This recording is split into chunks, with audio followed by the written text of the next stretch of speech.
Today is a new day, and I think we are writing a new book for the future. But what's not new is our culture.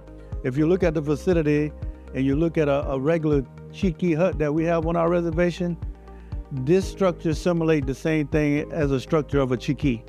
Some of the most unique design features that were incorporated on this project are obviously the wood baffles on the outside here.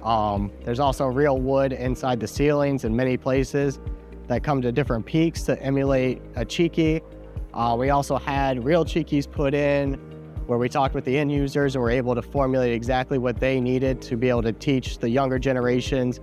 The design of this complex that you see here today was the thought of Councilman Larry Howard to recreate what many of our people grew up in the camp-style setting. So his thought was to keep the programs close that children could walk from one program to another.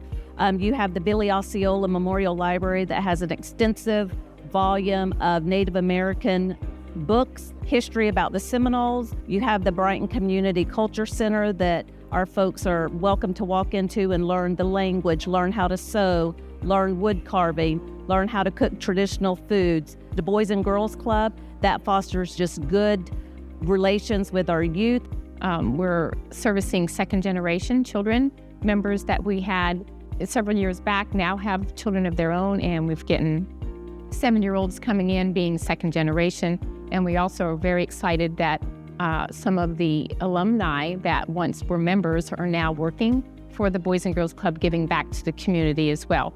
The only way to be in a culture is to immerse yourself, and this really allows you to have a full immersion of being a part of the tribe. It's mostly tribe-only spaces here at the Boys and Girls Club, library, and at the Culture Center. We are incredibly honored at Wright Construction to bring forth this project for the Seminole Tribe of Florida that really reflects their heritage and also allows them to grow into the future. Today we stay here, but I know at some point in time, there will be unborn kids that will be coming to this establishment, and there'll be history made here for those individuals.